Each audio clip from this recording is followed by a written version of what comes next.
Les damos la más cordial bienvenida a la mesa 3 de diálogo y resistencia al olvido en el marco del coloquio de filosofía del cuerpo, el alimento entre el instinto, el arte y la barbarie, que pues es en colaboración entre la Cátedra Extraordinaria Gloria Contreras en danza y sus vínculos interdisciplinarios y nuestra querida Cátedra Nelson Mandela en Arte y Derechos Humanos. Muchas gracias por estar aquí, Jacobo Dayan, coordinador de la Cátedra Nelson Mandela de la UNAM.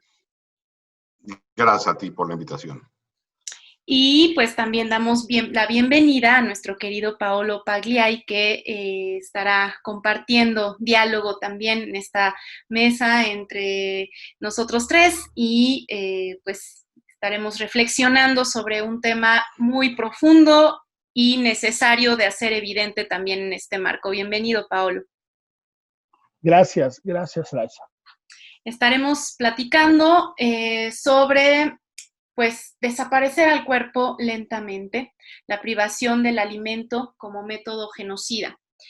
El hambre, la privación deliberada del alimento, el regocijo ante la podredumbre nacida del odio en cada ración, son actos de barbarie que han acompañado a todos los genocidios y que en casos particulares fue la principal arma de tortura. El día para la conmemoración y dignificación de las víctimas del crimen del genocidio y su prevención, realizamos esta labor de memoria, reflexión y denuncia de estos actos. Hoy, 9 de diciembre, en el momento en el que justamente se conmemora este día. Jacobo, adelante. Voy a dar lectura antes de darte la palabra, pues una breve semblanza para poder iniciar esto. Jacobo Dayan es especialista en Derecho Penal Internacional, Justicia Transicional y Derechos Humanos. De 2007 a 2013 fue director de contenidos del Museo Memoria y Tolerancia de la Ciudad de México. Profesor de la materia de genocidio y crímenes de lesa humanidad en la Universidad Iberoamericana, donde también conduce el programa radiofónico Bitácora Derechos Humanos o Bitácora DH. Coordinador académico de la Cátedra Nelson Mandela en Derechos Humanos en las Artes de la UNAM.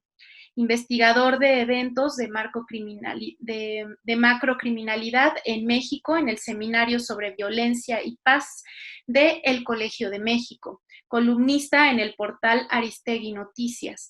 Se desarrolla como docente, investigador, conferencista, columnista y consultor independiente tanto en México como en el extranjero. Pues bienvenido una vez más, Jacob.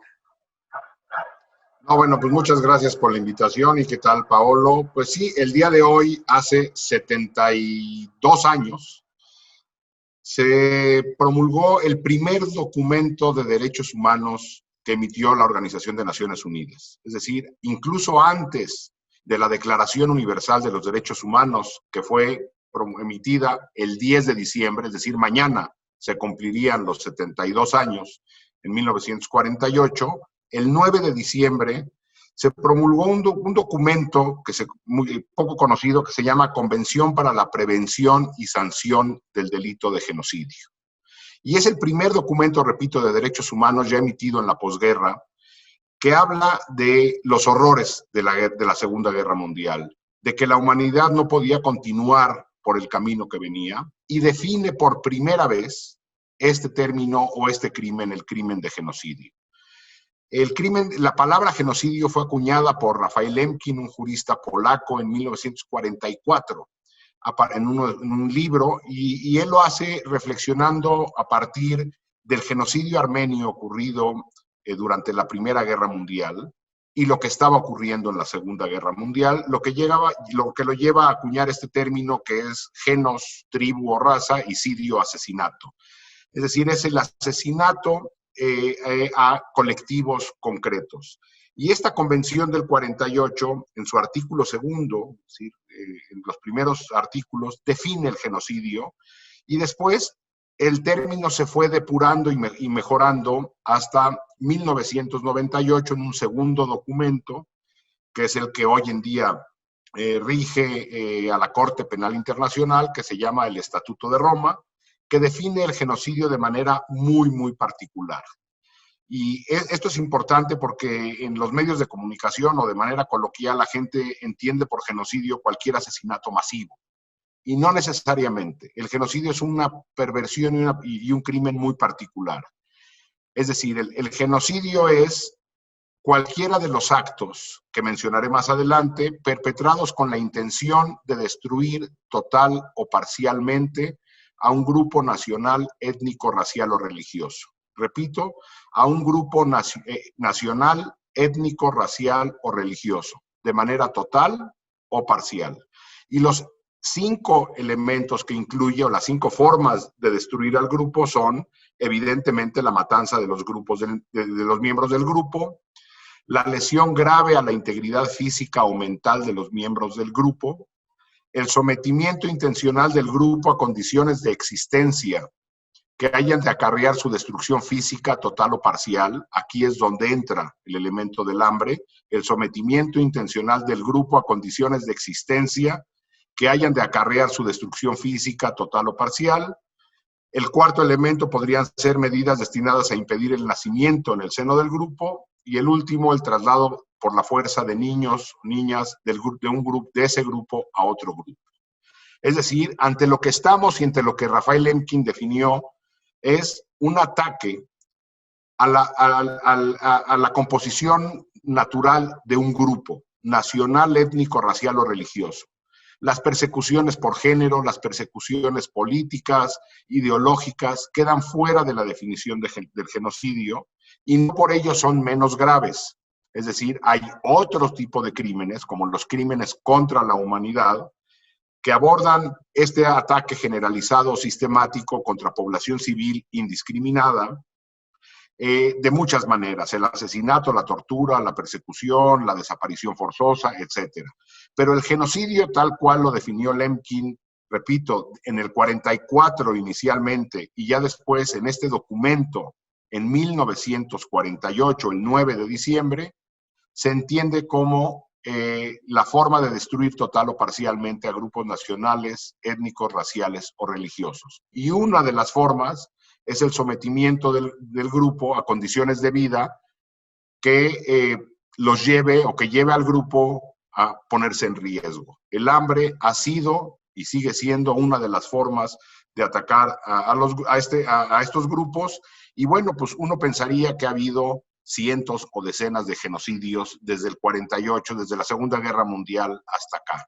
Y no, son un puñado de genocidios los que ha atravesado la humanidad. Digo, más adelante hablaremos de algunos de ellos, pero los más conocidos o los más famosos podría ser el de Ruanda en 94, el de la ex Yugoslavia en 95, el de Camboya en los 70, el guatemalteco en los 80, y más recientemente tenemos los casos, por ejemplo, de Darfur en Sudán, actualmente en estos años, ya en el siglo XXI, el de Darfur, o algunos otros como el de los yazidíes perseguidos por el Estado Islámico, los Rohingya en Myanmar o los uigures en China.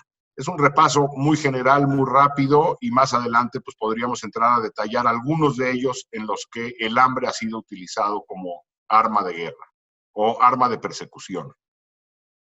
Así es, vamos a guardar estos conocimientos y datos también que nos das sumamente importantes para poder hilar también con lo que Paolo nos dirá en esta ocasión. Les cuento que Paolo Pagliai es el director del Colegio de Derechos Humanos y Derecho de la Universidad del Claustro de Sor Juana, donde en 2009 fue fundador de la carrera en Derechos Humanos y Gestión de Paz.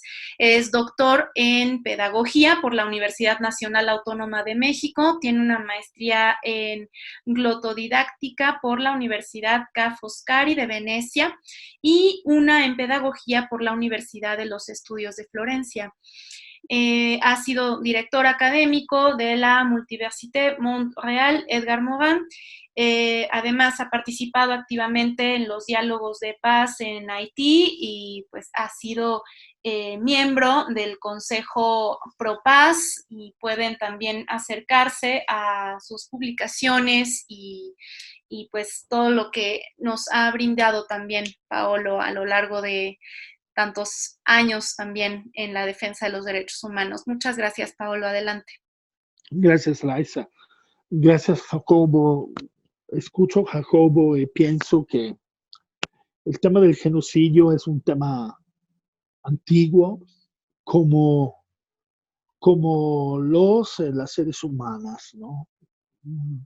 Creo que la tentación, el deseo de eliminar al otro por su pertenencia, por su pertenecer a un grupo específico, étnico, muchas veces étnico y cultural, siempre ha sido presente y ha sido una forma, de alguna manera, de imponer una cultura, de imponer un pensamiento. Estoy pensando, justo ahora que estaba hablando Jacobo, lo estaba pensando, lo tenía clarísimo, cuando las personas alegremente en Roma visitan frente a los foros imperiales la columna Trajana, ¿sí? La columna que recuerda la conquista de Dacia por parte de los ejércitos del emperador Trajano, que como ustedes saben era un ibérico, ya no era un romano, era un ibérico. Y el cuento que se sube en espiral alrededor de esa columna no es otra cosa sino el cuento de un genocidio que desapareció una cultura entera, no solo físicamente, sino también culturalmente, artísticamente, lingüísticamente. Así que todas las veces que ahora uno cae en Bucarest, la capital de Rumania, y escucha que de manera absolutamente insólita, ¿sí? Inusual, los rumanos hablan casi como nosotros, ¿sí? En un área del mundo donde todo mundo habla eslavo, bueno, ahora sabemos el por qué. Eso es la huella profunda de un verdadero genocidio, lejos de la tecnología del siglo XX, la tecnología de la muerte, ¿sí? Un, un, un, un genocidio que tiene por lo menos 2000 años. Eh, por supuesto, ¿no? Los padres y las madres de los derechos humanos en ese 1948 tenían presentes los genocidios de la Segunda Guerra Mundial. Hasta Auschwitz es, como dice Agamben, o como recuerda Levi, el teatro de un genocidio o de muchos genocidios. El genocidio de los Rom, ¿sí? Ese pueblo nómade en Europa que era detestado y que sigue detestado por todas y todos hoy en día, ¿sí? O el genocidio del pueblo de Israel, a razón o sin razón, considerado un genos, pero asesinado, ¿por qué? Genos. ¿Sí? Eso después, verdaderamente para mí es absolutamente ininfluyente la discusión sobre si eso no es. Es que la razón del asesinado de un pueblo entero, niños y niñas incluidos, es genocida. Es genocida.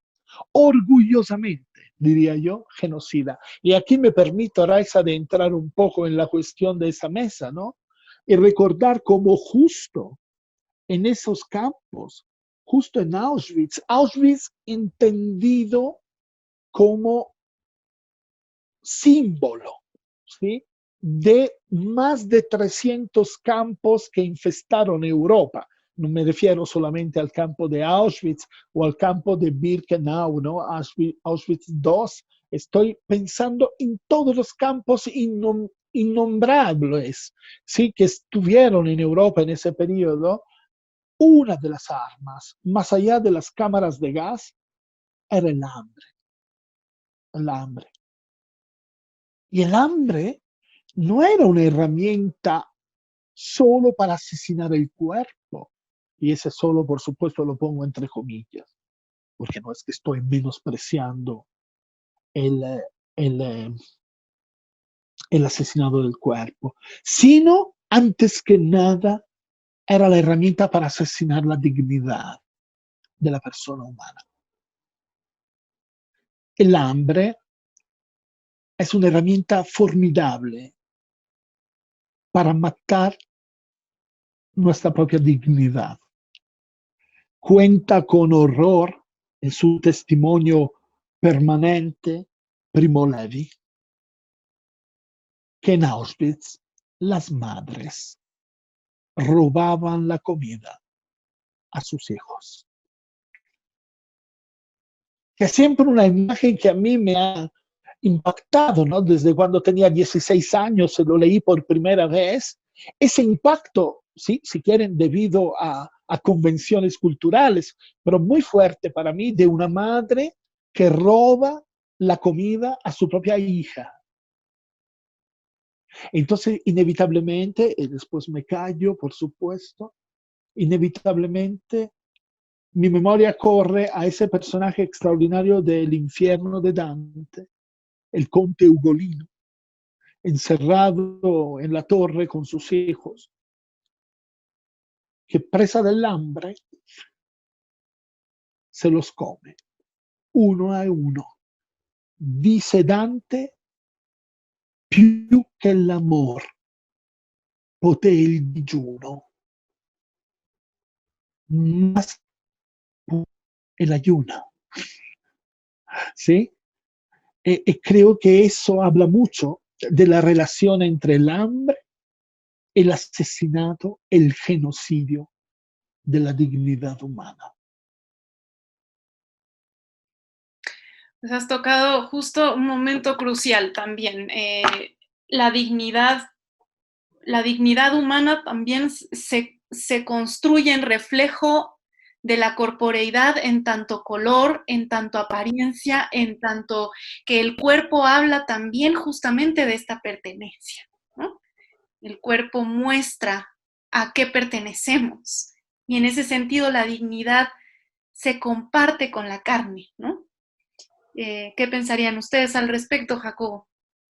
Sí, en efecto, y Paolo lo pone muy bien y tú lo reflexionas.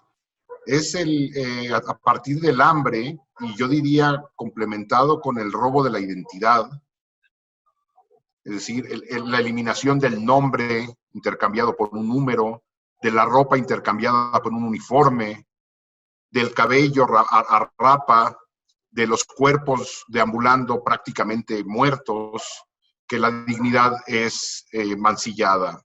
Y lo que ocurre en estos campos de la Segunda Guerra Mundial que tenemos en las imágenes en blanco y negro en nuestra mente, Europa lo volvió a ver en los 90 en Bosnia. Hay que recordar estas escenas en 1993-94, en la desintegración de la ex Yugoslavia, estos campos de concentración serbios, donde mantenían a la población bosnia musulmana en escenas que el mundo recordaba en blanco y negro en Auschwitz o en estos campos a los que hace referencia Paolo, que Europa revivió en los 90 a color y transmitidos en cadenas de televisión de noticias 24/7. Y una política de hambre que en la Alemania nazi no arrancó exclusivamente en los campos, que venía antecedida por una política de hambre en los guetos también, donde hacinaban a población civil en espacios de las ciudades, en condiciones de vida prácticamente infrahumanas, sin alimento suficiente. Y yéndonos hacia atrás, me parece que regresaríamos o llegaríamos al genocidio emblemático del hambre, y el genocidio donde el arma no colateral, no nada más para dañar la identidad o la dignidad de las personas, sino la herramienta asesina fue el hambre, ocurrió en 1932 en la ex Unión Soviética bajo el régimen de Stalin, en Ucrania, en un genocidio muy poco conocido llamado Holodomor, que en ucraniano quiere decir hambruna, de hecho, así se le conoce a este genocidio como el genocidio de la hambruna, donde cerca de 7 millones de personas murieron de hambre después de que el gobierno de Stalin en la Unión Soviética decidiera requisar producción de alimentos y cercar a la población ucraniana en un intento por golpear las identidades nacionales,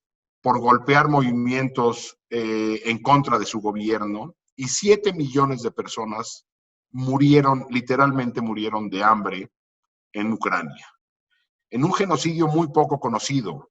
A mí me parece que la reflexión sobre estos temas y la perversión humana nos tendría que llevar a, y ahora que decía Paolo, hablaba de Primo Levi y hablaba de Agamben, digo, sin alcanzar esas alturas, yo recomendaría mucho la lectura de un libro de un abogado contemporáneo de nombre Philip Sands, que publicó una enorme novela acerca de las discusiones que hubo en el momento en que se estaba redactando estos conceptos ya al final de la Segunda Guerra Mundial, que se llama Calle Este-Oeste. Una enorme, enorme novela histórica sobre los orígenes del término de genocidio, por qué era importante que la comunidad internacional dijera no, el nunca más, este famoso nunca más, encarnara en un cuerpo normativo y tratara de arraigar en una sociedad que parece que los horrores de otras generaciones nos quedan ya demasiado lejos, donde la reflexión por la dignidad humana queda demasiado lejos. Y hoy, por primera vez probablemente en la historia, estamos contemplando 3 genocidios en simultáneo. Repito, el de los Rohingya en Myanmar, el de los uigures en China y los estertores del genocidio todavía en Siria e Irak.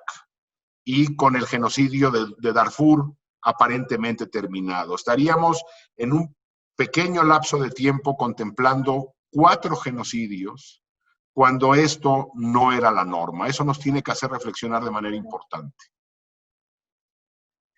Paolo, por favor. Sí, está Jacobo, Raiza, está el genocidio invisible que vivimos todos los días, sin llegar a los, digo, genocidios terribles que está mencionando Jacobo.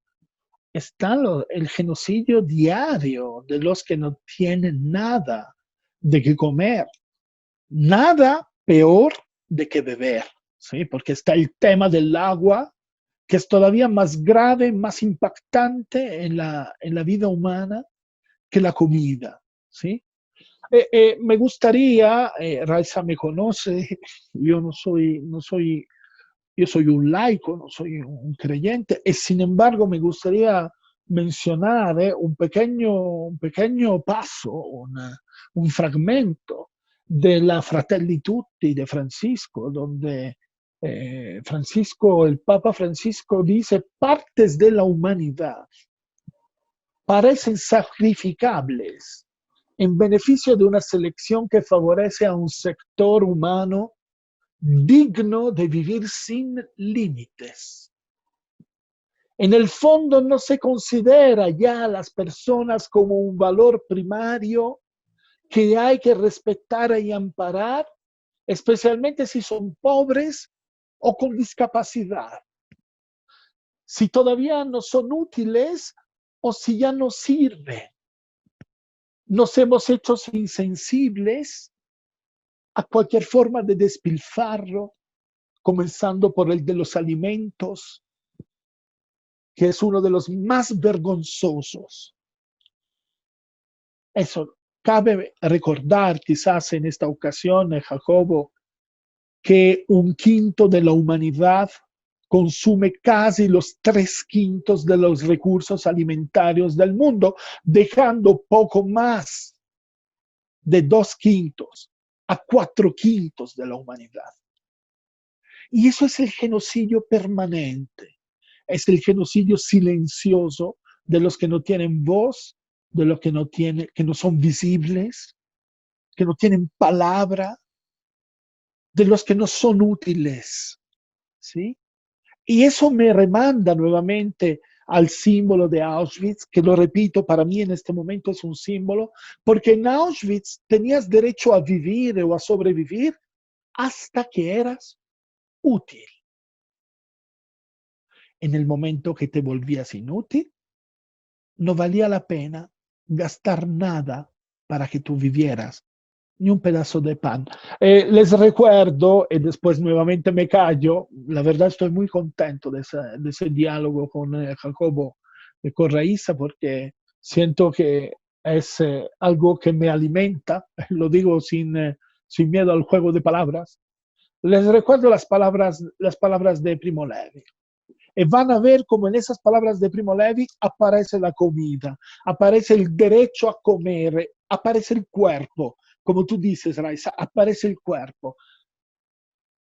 Los que viven seguros en sus casas caldeadas, los que se encuentran al volver por la tarde la comida caliente y los rostros amigos, consideren si es un hombre quien trabaja en el fango, quien no conoce la paz, quien lucha por la mitad de un panecillo, quien muere por un sí o por un no. Consideren si es una mujer quien no tiene cabellos ni nombre,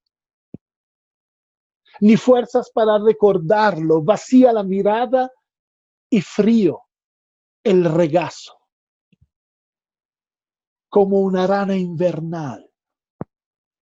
Piensen que esto ha sucedido. Les encomiendo estas palabras, grábenlas en sus corazones. Al estar en casa, al ir por la calle, al acostarse, al levantarse, repítenla a sus hijos. O que su casa se derrumbe, la enfermedad los imposibilite, sus descendientes les vuelvan el rostro.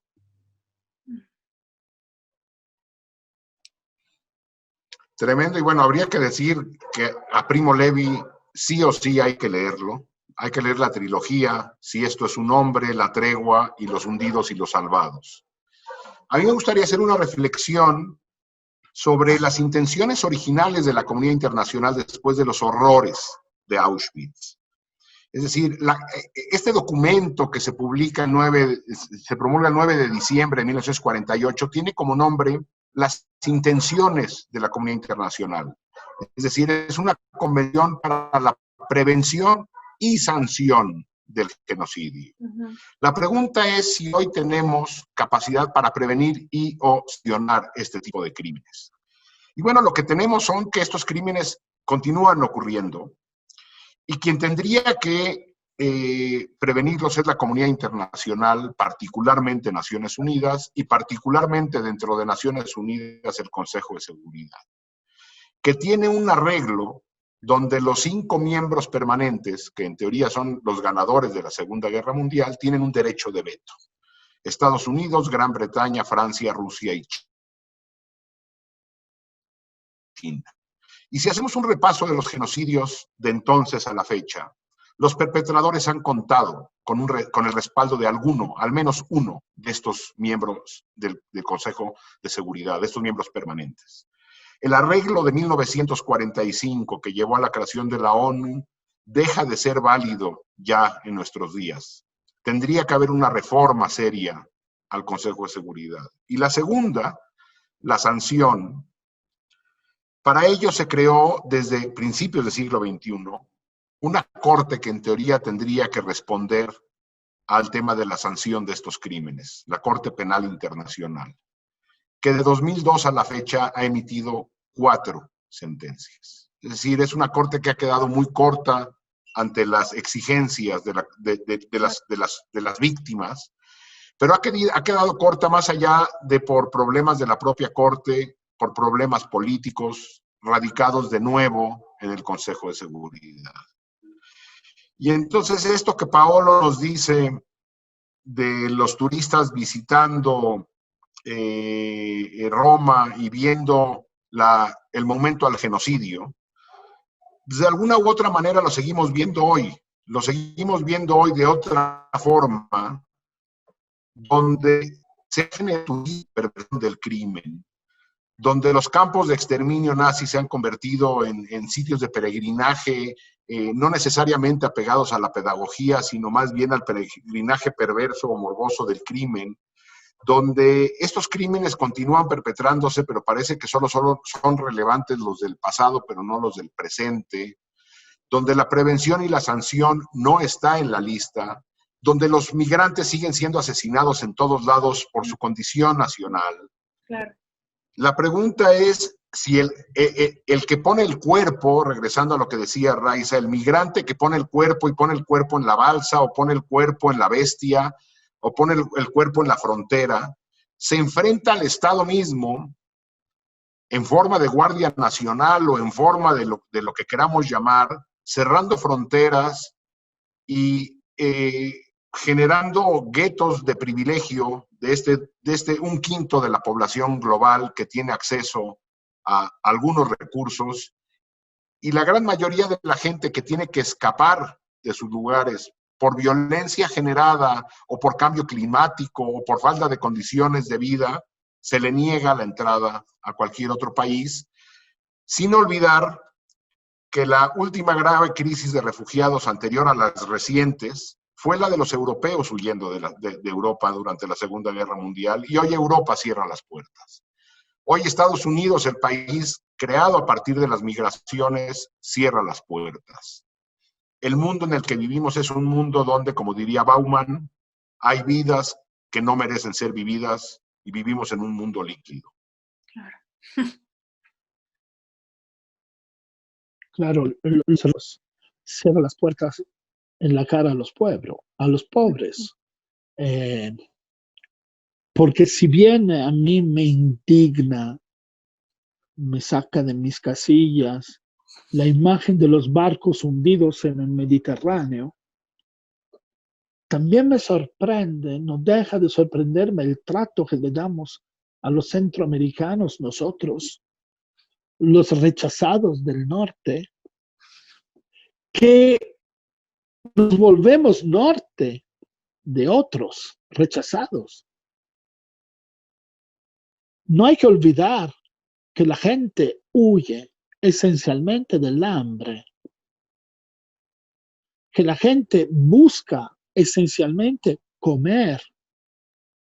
Agregaría también, sin miedo a que la gente me malentienda, lo siento, que la gente busca comer bien, que es un derecho. Recordaré siempre las palabras de Petrini, Carlo Petrini, el fundador de Slow Food, ¿sí? Esa gran organización que trata de convertirnos de vuelta al kilómetro cero, es decir, a comer lo que producimos, a respetar las estaciones, a respetar lo que nos da la naturaleza sin pretender naranjas en abril y fruta todos los meses del año, porque esa pretensión no solo violenta a los demás, a los pobres, sino violenta al planeta. Uh-huh. Petrini dice, la victoria llegará cuando comer bien sea un derecho de todas y todos. La gente huye esencialmente del hambre y huye de una alimentación pobre y violenta. Violenta antes que nada el cuerpo. Tenemos millones de víctimas de esa violencia en este país, sin ir lejos. Creo que otra vez el genocidio ahora es un genocidio que tiene que ver con la pertenencia socioeconómica. que tiene que ver con lo que uno tiene en lugar que con lo que uno es. Y confunde el ser con el tener, ¿no? Retomando una vieja dialéctica de Erich Fromm, ¿sí? Eso es un poco el tema. Yo creo que las cosas empiezan a caminar en el mismo sendero, ¿no? La gente huye del hambre. Sí, y a la pregunta, perdón que ya te estamos brincando, Raiza. No, está perfecto, yo Ah, estoy bueno. Discúlpame. escuchándoles. No, adelante. No, pero hay una reflexión que me parece relevante. Nos preguntamos muchas veces si hemos perdido la capacidad de la indignación. Y a mí me parece que no hay una pérdida de la capacidad de indignación ante los niveles incluso de violencia que hay en México, sino lo que estamos atravesando es un proceso de negación de estas violencias. Y me gustaría hacer un ejemplo en particular. Recordemos esta imagen del niño sirio muerto en una playa turca, que se convirtió en una imagen viral, Aylan Kurdi, un niño sirio muerto en una playa turca, buscando huir de la guerra y del horror, generó una indignación global. Una imagen muy similar se vio meses después en nuestro país. No sé si recuerdan la imagen de este padre con su hija salvadoreños en el río Bravo muertos, intentando llegar a los Estados Unidos. Prácticamente es la misma imagen. Y una generó indignación incluso en México, la del niño sirio, y la violencia más cercana decidimos no voltearla a ver. Entonces no es un problema de indignación, sino es un problema de negación. Hay una indignación brutal en México a partir de las escenas que vimos de familias en rejas en los Estados Unidos, migrantes mexicanos y centroamericanos en Estados Unidos guardados en rejas. Generó una indignación brutal en nuestro país. Pero las escenas de los centros migratorios en México no generaron indignación. El anuncio de Donald Trump, que nunca se llegó a cristalizar, de que iba a militarizar la frontera de Estados Unidos para impedir la migración, generó una indignación brutal en México. Pero la decisión del gobierno mexicano de militarizar la frontera sur no generó indignación en nuestro país. Entonces, o estamos ante una indignación selectiva o estamos ante la negación de que nosotros también somos parte de este sistema que los zapatistas muy bien han dicho, lo que están escuchando es el fin de su mundo y el que está renaciendo es el nuestro. Zapatistas que en palabras de ellos, tuvieron que taparse el rostro, tapar el cuerpo para que los volteáramos a ver. Es decir, el indígena que fue visto por el México de las grandes ciudades, fue visto en el 94 una vez que se tapó el rostro. Es toda una gran paradoja, ¿no? Volteamos a ver al indígena una vez que se tapó el rostro. Y hoy en día tenemos al movimiento indígena hablando de los temas que dice Paolo de manera reiterada, de reinterpretar el progreso, de reentender el progreso, sino que queremos llegar a un momento donde sea inviable la vida en el planeta. Y lo que seguimos pensando es de que, a pesar de que está toda la información en nuestras manos, de que sabemos que el cambio climático es un hecho y que tarde o temprano será una catástrofe, continuamos en esa carretera manejando a máxima velocidad, sabiendo que al frente hay un incendio.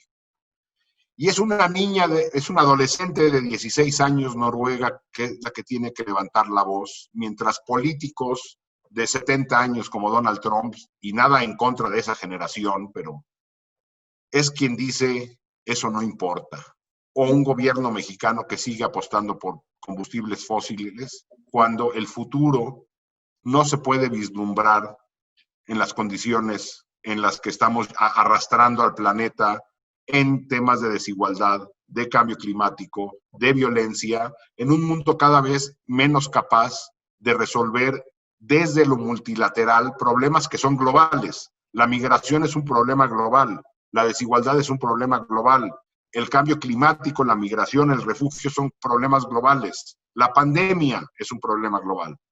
Y lo que estamos es ante la debacle de la resolución de este tipo de problemas desde lo global y cada país tratando de hacer lo que mejor puede o lo que quiere, evidentemente no podremos resolver esto. Ni la migración y el refugio, ni la violencia genocida, ni la desigualdad, ni la pandemia. Me parece también que es reflejo de este egoísmo y hedonismo social, diría yo, contemporáneo, digamos, en término hedonista, refiriéndome, pues, al ser indiferentes a lo que está como alter, ¿no? Afuera de mi propio universo, que basta con tener placer o con ser placentero y con que justo me nutra a mí y no importa lo que ocurra en el mundo. Y en ese sentido me hace, digamos, como, pues, mucho clic el término que usas, Jacobo, de indignación selectiva, que me parece es más bien una hipocresía respondiendo a este hedonismo contemporáneo. Y justamente es bien importante no olvidar que hoy en día se siguen construyendo fronteras, fronteras también ideológicas, ¿no? Fronteras en un día a día constante. Hoy mismo en la pandemia vivimos también, al momento de salir a la calle, una visibilidad de fronteras inmediata en donde el otro da miedo, ¿no? Y nos cuidamos constantemente de la presencia de la humanidad, ¿no? Y pareciera en ese sentido que los cuerpos en el genocidio se desmoronan como propios territorios, en donde las fronteras crecen tanto que hace que los cuerpos se desmoronen, ¿no? No sé si me explico con esto, pero... No, incluso yo diría, Raiza, que el cuerpo es el último objetivo del genocida. Hay no nada más que llevar al exterminio a la gente, sino a la desaparición propia del cuerpo. Es decir, a la incineración del cuerpo, al silencio del cuerpo. desmembramiento del cuerpo. Esto no ocurre nada porque el problema está incluso en el cuerpo. La Alemania nazi se preocupaba no nada más por asesinar, sino después por desaparecer los cuerpos. En Ruanda o en la ex Yugoslavia no nada más había que asesinar, no nada más había que asesinar en Ruanda o en la ex Yugoslavia, sino había que desmembrar el cuerpo y enterrarlo en distintos lugares. Es decir, hay un repudio por el cuerpo del otro que lo lleva hasta estas perversiones. Claro, claro. Y sí, que decir, nosotros somos el país de 75,000 cuerpos que no están. Uh-huh. Entonces, eso es la suma de todos los genocidios. También nosotros somos tierra de genocidio, somos tierra de genocidio generacional. ¿Sí? Siempre le digo a mis estudiantes, no ninguneen lo que está pasando, porque los que están desapareciendo son ustedes. ¿Sí? Es su generación. En un país donde pertenecer a una generación evidentemente es una culpa, ¿sí? Donde verdaderamente es una culpa ser jóvenes, ¿sí? Y creo que en ese sentido, la referencia inevitable, ¿no? Inevitable a Aquiles, que después que ha asesinado a Héctor, le perfora los tobillos con su cuchillo, pasa a través del hoyo las riendas del carro, lo amarra, da 3 vueltas a la ciudad, ¿sí? Desfigurando ese cuerpo, y después ante los ojos perdidos de un padre y una madre presas del dolor, desaparece el cuerpo, lo desaparece. Y como decía Jacobo, el objetivo final es el cuerpo, Exacto. es el cuerpo. Y creo que eso sí, en mi opinión, eso es lo que verdaderamente está fuerte de la idea del genocidio, ¿no? La idea del genocidio es una idea poderosa del victimario. Claro. Es la idea poderosa del victimario. Es curioso, por ejemplo, viendo la historia de la filosofía misma, en donde hay pues muchos siglos en donde el cuerpo se separa de la mente y se separa del ámbito también de las emociones, como en el acto del genocidio está tan presente la idea del cuerpo como totalidad del ser, ¿no? Pareciera, a mí me parece, digamos, como muy contradictorio también e hipócrita con lo que a nivel de conocimiento se va defendiendo, ¿no? Y se va mostrando también ante el mundo. Sabían perfectamente y siguen sabiendo perfectamente que no somos seres fragmentados, ¿no? Sino se tiene muy presente la totalidad, ¿no? Ma non sé, Y Raisa, Paolo, perdón, Jacobo, perdón, solo un pequeño recordatorio de una imagen muy fuerte, ¿no?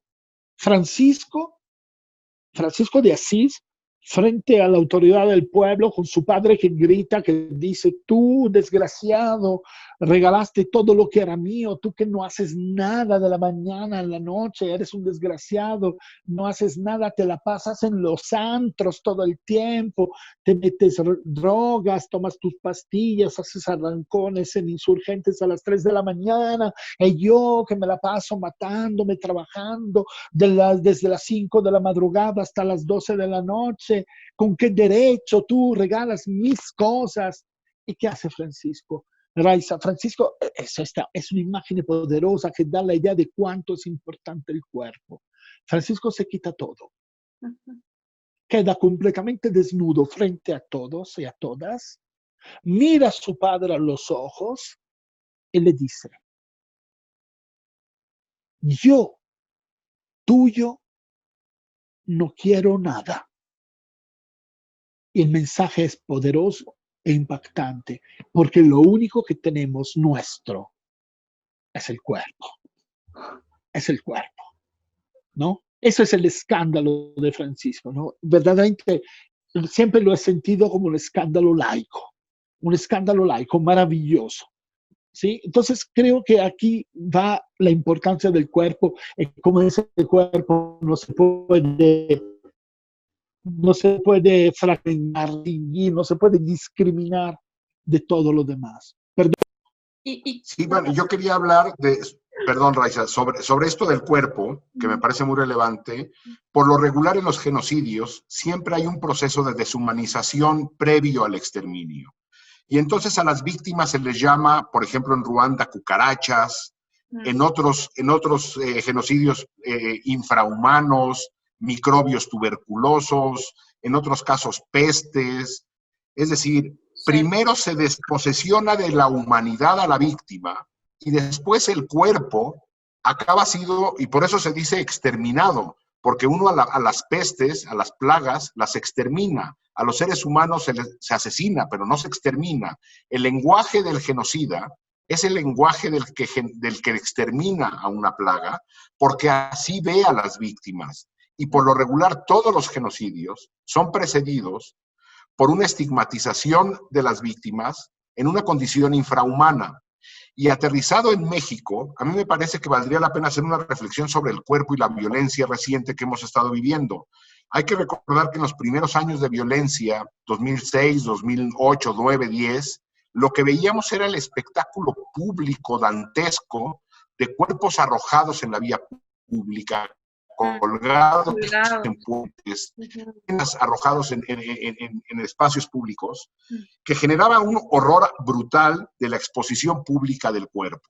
Y después esto se ha ido sofisticando y hay que recordar estas cosas de horror en Tijuana, el pozolero, este hombre que disolvía en ácido los cuerpos de las víctimas, o lo que hacían los zetas en el norte del país, disolviendo en diésel a las víctimas y reduciéndolas a pequeñas cenizas y fragmentos óseos. Es decir, en México hemos ido transitando del espectáculo público dantesco del cuerpo en la calle a la disolución del cuerpo en ácido o en fosas clandestinas. Es decir, el país, más de 4,000 fosas clandestinas en el país, fosas comunes de más de 290 cuerpos, como en Colinas de Santa Fe, en Veracruz, o recientemente oímos noticias de fosas en Jalisco o en Guanajuato con 100 cuerpos, 90 cuerpos, que se convierte en parte de lo cotidiano. El cuerpo desechado, sin vida, como parte del horror cotidiano. Exacto. Y que esto me parece hace un puente directo también con lo que acaba de decir Paolo. Creo que en el momento en el que pretendemos que la otredad nos pertenece, justo en esta dicotomía del ser y tener, se permite la barbarie, ¿no? Se permite el hacer lo que se me pegue la gana con aquello que me pertenece, ¿no? Es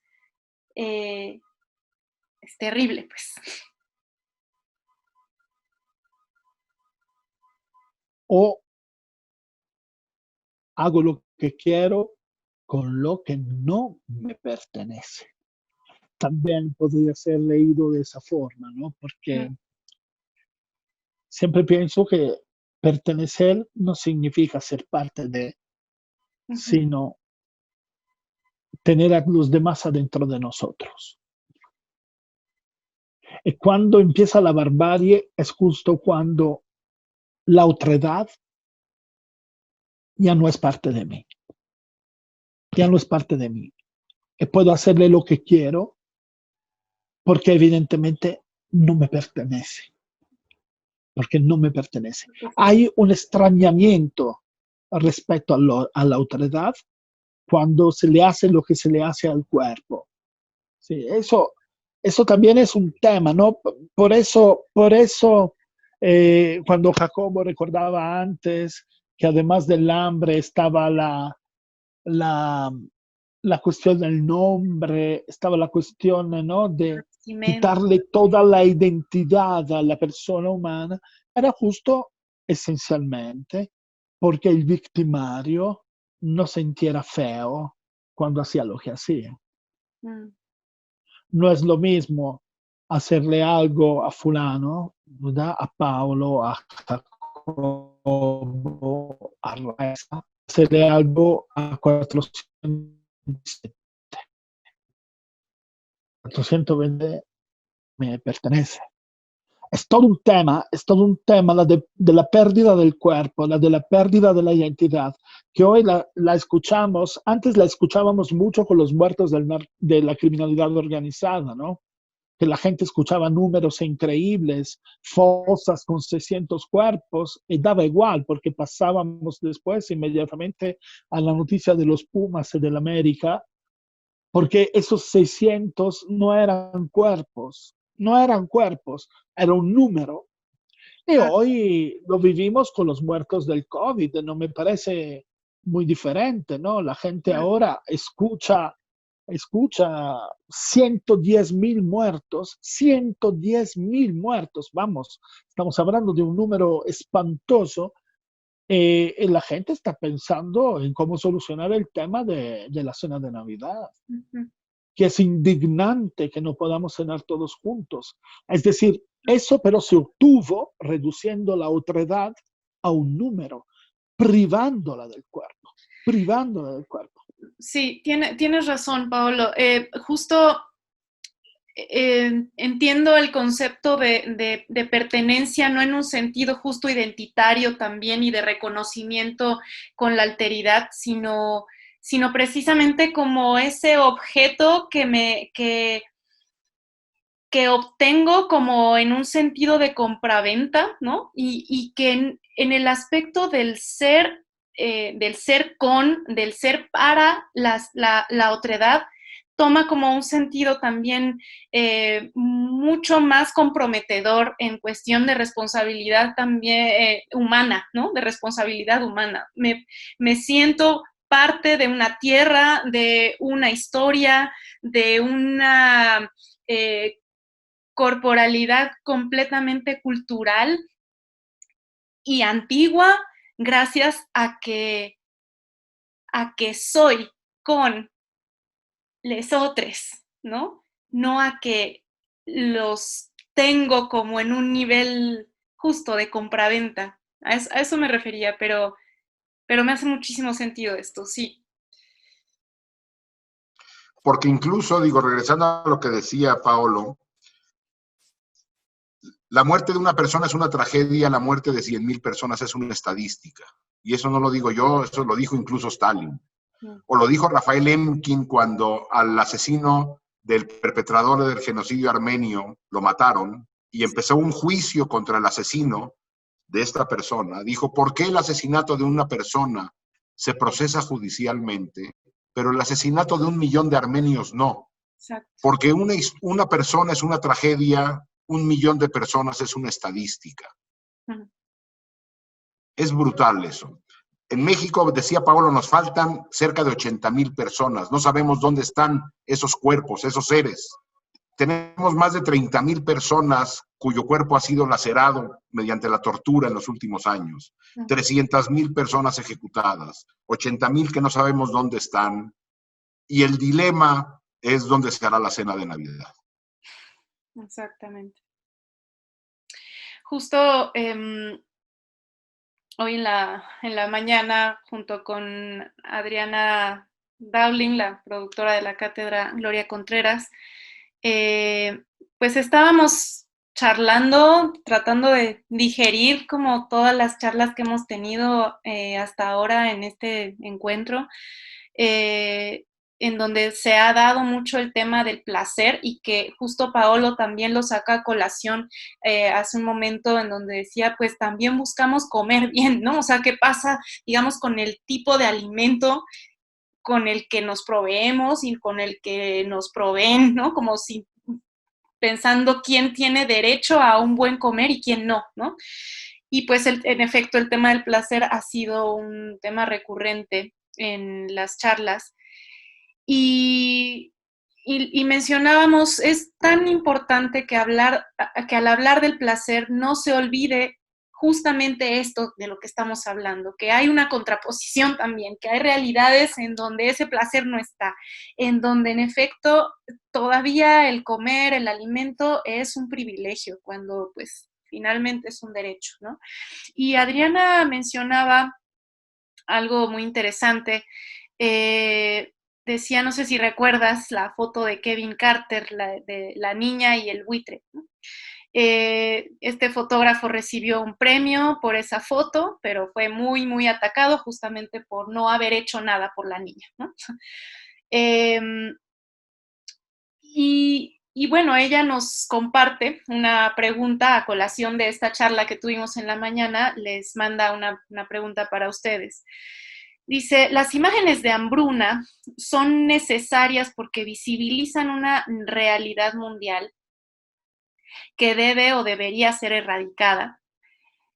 Sin embargo, estas imágenes de cuerpos hambrientos y moribundos pueden ser en muchos casos trivializadas y explotadas hasta el extremo. ¿Cómo lograr o desde dónde que la imagen del cuerpo hambriento movilice y afecte a la sociedad sin caer en un espectáculo? Sin que estas imágenes se pierdan entre tantas y terminen por ser parte de una realidad que aparentemente no es nuestra. A ver, la utilización de la imagen es todo un debate complicado.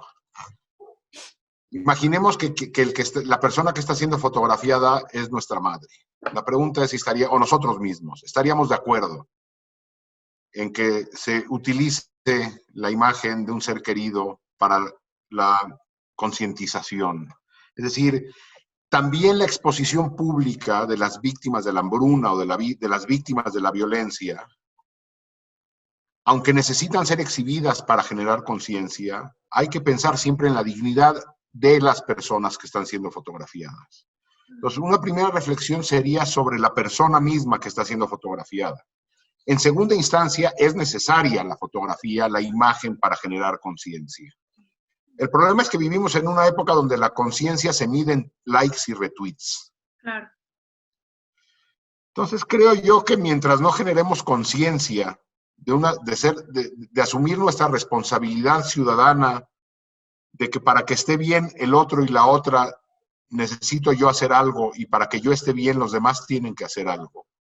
Difícilmente podríamos generar conciencia. Podríamos generar lástima, podríamos generar empatía, pero no generar movilización.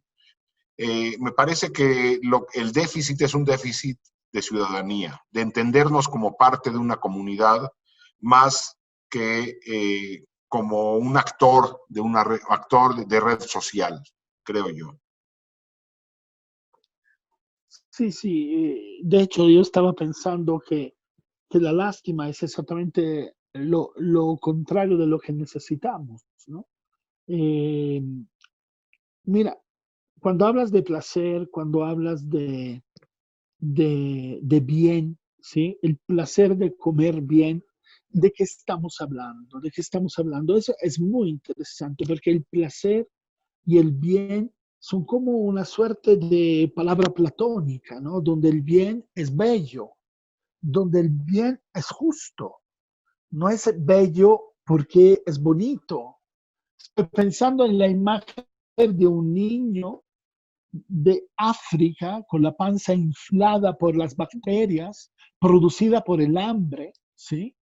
Y pegada a él la imagen de una modelo británica, ¿sí? De nuestros días, que pesa exactamente cuanto el niño. Los dos son cuerpos hambrientos. Claro. Pero uno es el cuerpo hambriento por la injusticia y el otro es el cuerpo hambriento por una idea hedonista de la representación del cuerpo. Es decir, la imagen o es compleja o produce en nosotros la complejidad de las cosas o el riesgo de la simplificación de una imagen del hambre, ¿sí? Nos lleva justo hacia donde dice Jacobo, ¿no? Hacia la nada, no lleva a una toma de conciencia, lleva a la lástima, tampoco es la indignación, seguro no es la esperanza, seguro no es la esperanza. Decía Agustín, se acordarán ustedes que Agustín de Hipona decía que la esperanza tenía dos madres. Una era la indignación, ¿sí? La otra era la voluntad de cambiar las cosas que nos indignan. A veces siento que nosotros frente a las imágenes, ¿sí? Las imágenes, el consumo de las imágenes que tenemos hoy, las redes sociales, la televisión, el bombardeo continuo de las imágenes, nosotros tenemos una esperanza huérfana de una madre. Es decir, hija de la indignación, pero sin la voluntad de cambiar las cosas. Porque hay un placer masoquista maravilloso en indignarnos. En indignarnos. Siempre y cuando no seamos nosotros responsables de cambiar las cosas que nos indignan. Pues me parece que, Paolo, acabas de sacar una palabra que va más allá de la articulación de cada letra que la compone. Justamente implica una acción consciente, profunda, cotidiana, que es esperanza. Y a mí me gustaría que pudiéramos, pues, dar cierre a este espacio de diálogo con esta palabra y yo preguntándoles cómo tener esperanza hoy en día con estas realidades y cómo construir y actuar frente a ella, ¿no? Pues yo terminaría con dos frases de dos pensadores importantes. Uno de Albert Camus, que decía que él se colocaba del lado de quienes padecen la historia y no de quienes la hacen. Y la otra de un sobreviviente de Auschwitz, Elie Wiesel, que decía: siempre toma partido. La neutralidad siempre beneficia al opresor. Claro. Yo creo que la esperanza es lo que hoy nos encontramos en la lucha para el planeta. De alguna manera es justo la lucha ecológica, es la lucha de Greta, que yo, a diferencia de muchos de mis coetáneos, no desprecio, ¿sí? Porque es una niña adolescente con sus turbias, con sus problemas que tarde o temprano le va a pasar. He escuchado muchos colegas míos, hasta gente que defiende los derechos humanos, hablar mal de Greta. Yo creo que Greta tiene razón y ella es la esperanza. A mí no se me quita de la mente que una vaca contamina más que un coche. Es que nosotros somos la humanidad que cría tantas vacas para alimentar tan poca gente. La esperanza que tenemos nosotros verdaderamente es la conciencia del planeta. La conciencia del planeta. La conciencia del planeta no solo salvará el entorno, no solo salvará el medio ambiente, sino que dará de comer a todos y a todas. Tenemos que creer en la generación de Greta. Tenemos que creer en nuestras estudiantes, en nuestros estudiantes. Son una generación maravillosa. Sí. Son una generación libre, mucho más libre que nosotras. Esa es lo que yo siento que tenemos que hacer ahora, es cultivarlas. Cultivarlas y dejarnos cultivar por ellas. Eso es todo. Exactamente. Pues qué gran labor también han dejado ustedes en este espacio, que me parece es una manera precisamente de sembrar semillas, para cultivar, pues para cultivar más esperanza ante estos panoramas.